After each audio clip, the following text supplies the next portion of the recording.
Today we are going to study development of embryo from chapter number 1, reproduction in lower and higher plants. Now we see that first pollination process takes place and then fertilization. So in case of angiosperm, double fertilization takes place. अभी हमें पता है कि angiosperm में double fertilisation होता है। तो double fertilisation में फर्स्ट जो फर्टिलाइजेशन होता है जिसे हम सिंगैमी कहते हैं, और सिंगैमी में मेल गैमेट फीमेल गैमेट से मिलता है, जिसकी वजह से जाइगोट बनता है। यहाँ पर सिंगैमी प्रोसेस होता है, जिसकी वजह से मेल गैमेट फीमेल गैमेट से मिलता है और जाइगोट बनता है। और पोलर बॉडी से दूसरा मेल गैमेट मिलता है, जिसके नतीजे में प्राइमरी एंडोस्पर्म न्यूक्लियस बनता है और इसे ट्रिपल फ्यूजन कहते हैं। इस तरह से फर्टिलाइजेशन कंप्लीट हो जाने के बाद ये पूरा ओव्यूल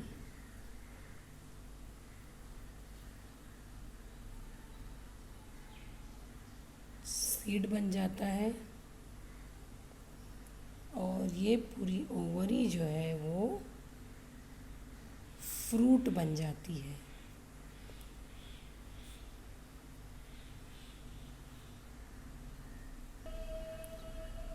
यानी फर्स्ट फर्टिलाइजेशन सिंगैमी की वजह से जाइगोट बनता है। वो जाइगोट डेवलप होने के बाद एम्ब्रियो बनाता है। So this process is called as embryogenesis. तो इस तरीके से जो है बीज के अंदर जो है एम्ब्रियो पाया जाता है।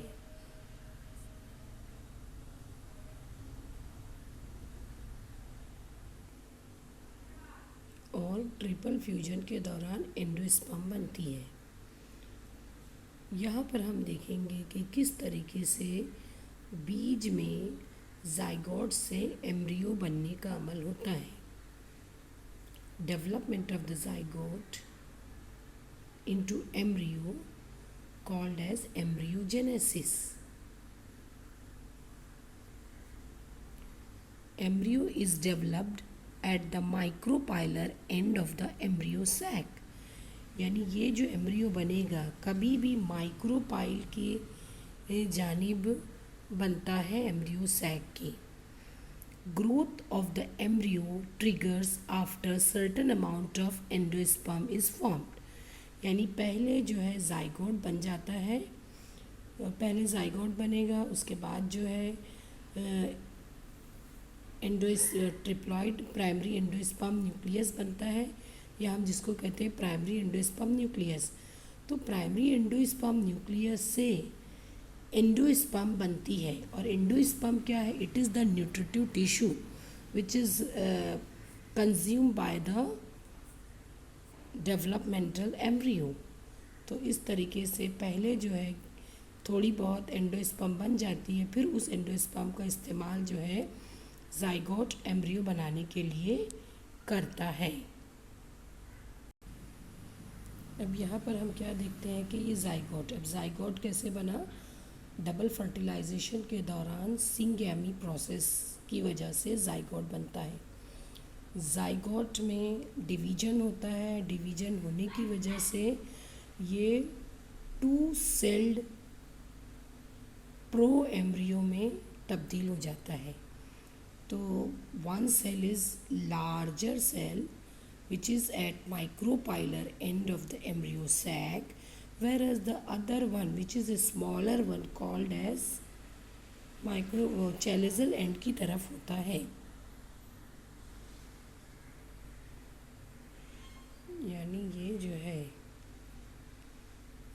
सैक में ये माइक्रोपाइल की तरफ होता है बड़ा सेल, और ये जो छोटा होता है this one smaller and this one larger, ये इस तरीके से डेवलपमेंट होता है। जो बड़ा सेल होता है larger cell, it is called as suspensor initial cell. Suspensor initial cell और छोटा सेल स्मॉलर टर्मिनल सेल, और it is also called as embryonal initial cell. Here we see that this one suspensor initial cell, which is a large cell, it divides transversely in one plane to form filamentous suspensor, which is consisting of 6 to 10 cells. ये जो है suspensor cell divide होता है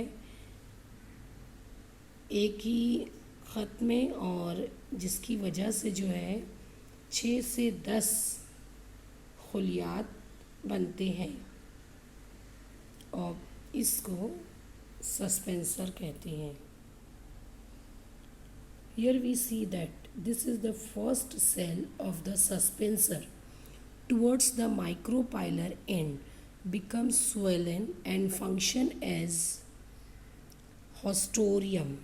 ये जो cell है micropyle की तरफ वाला, वो बड़ा हो जाता है और वो हॉस्टोरियम का काम करता है। And the lower most cell of the suspensor is known as hypophysis. इसको हाइपोफाइसिस कहते हैं। इस तरह से ये जो है पूरा सस्पेंसर बन जाता है, and suspensor helps in pushing the embryo in the endosperm. यानी सस्पेंसर जो है वो एम्ब्रियो को, जो डेवलपिंग एम्ब्रियो होता है उसको एंडोस्पर्म में अंदर की जानिब ढकेलता है, ताकि जो है डेवलपमेंट के दौरान जो है एम्ब्रियो ज़्यादा से ज़्यादा जो है न्यूट्रिटिव टिश्यू का इंतज़ाम करे और फास्ट उसका डेवलपमेंट हो। यहाँ पर हम देखते हैं कि ये जो है हाइपोफाइसिस, जो सस्पेंसर का ये जो सेल है हाइपोफाइसिस, उससे रेडिकल, पार्ट ऑफ रेडिकल बनता है और रूट कैप का डेवलपमेंट होगा जब प्लांट बनेगा। और इसी के साथ हम देखते हैं कि यहाँ पर ये जो है इनिशियल सेल, ये जो एम्ब्रियोनल इनिशियल सेल है, embryonal initial cell undergoes 3 successive mitotic division, 3 successive mitotic division, जिसकी वजह से ऑक्टेंट स्टेज एम्ब्रियो बनता है। यहाँ पर जो एम्ब्रियो बना है एम्ब्रियोनल सेल से, इसे ये ऑक्टेंट स्टेज एम्ब्रियो होता है। Octant stage embryo. यहाँ पर हम क्या देखते हैं कि ये जो lower row of 4 cells of octant, यानी ये जो ऑक्टेंट स्टेज एम्ब्रियो है जिसमें 8 सेल्स हैं, इसमें जो है 8 सेल्स में 4 सेल्स जो होते हैं, a row of 4 cells which is a lower row, it forms hypocotyle and radical, यानी हाइपोकोटाइल और रेडिकल बनता है। और अपर, और we can say higher row of 4 cells of octant, यानी यहाँ पर ये जो 4 सेल्स इसके रहेंगे, इससे प्लीम्यूल और कॉटिलीडॉन बनेगा। अब ये cotyledon it may be 1 if the plant is monocot, and cotyledon 2 cotyledon if plant is dicot.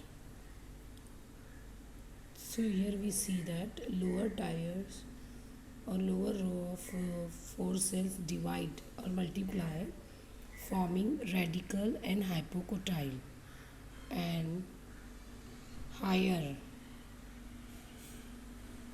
or the upper row or tier of four cells divide and redivide, forming plumule and cotyledon. प्लीम्यूल जो है इससे shoot part बनेगा और radical से root part बनेगा. Now here सी, यहाँ पर और जो है मल्टीप्लाई होता है that cells in the upper tier or the upper row of cells divide in several planes so as to become heart shaped and form two lateral cotyledon and a terminal plumule. इस तरीके से हम देखते हैं कि और फिर जो है मज़ीद जो है डिवीज़न होता है और डिवीज़न होने की वजह से हार्ट शेप्ड एम्ब्रियो बनता है. हार्ट शेप्ड एम्ब्रियो में ये जो है कॉटिलेडॉन दिखाई दे रही है और इसके साथ में प्लीम्यूल दिखता है. और उसके साथ साथ में further enlargement of hypocotyl and cotyledon result in a curvature of embryo and it appears horse shoe shaped. इस तरीके से जो है और फर्दर डिवीजन जब होता है हाइपोकोटाइल और कॉटिलेडॉन में तो ये हॉर्स शू शेप्ड एम्ब्रियो बनता है.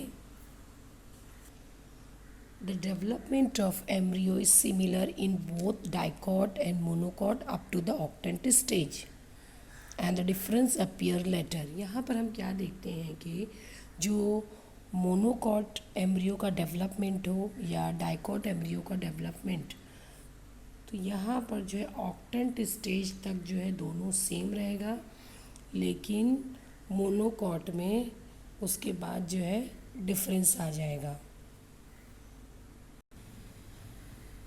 यहाँ पर हम देख सकते हैं इस डायग्राम में कि किस तरीके से जो है पहले जो है वो जाइगोट के बाद टू सेल्ड प्रो एम्ब्रियो बनेगा.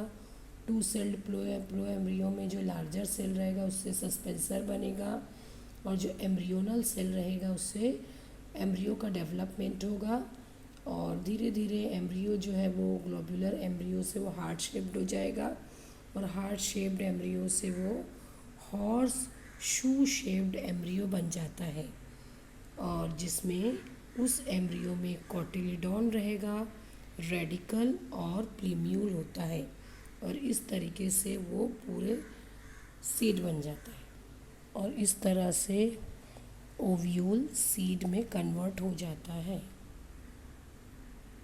यहाँ पे हम देख सकते हैं, we see that this is the monocot embryo. In monocot embryo, single cotyledon is present, occupies terminal position and plumule is lateral.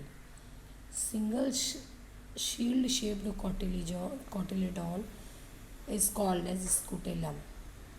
और यहाँ पर जो है प्लीम्यूल and the protective sheath of the plumule is called coleoptile.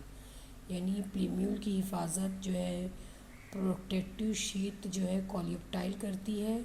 इसी तरीके से radical की जो हिफाजत है वो कोलियोराइजा के ज़रिए होती है. इस तरीके से जब प्लीम्यूल, रेडिकल, कॉटिलेडॉन बनता है तो फाइनली पूरा ovule is transformed into seed and the ovary into fruit, and thus the development of the embryo is completed.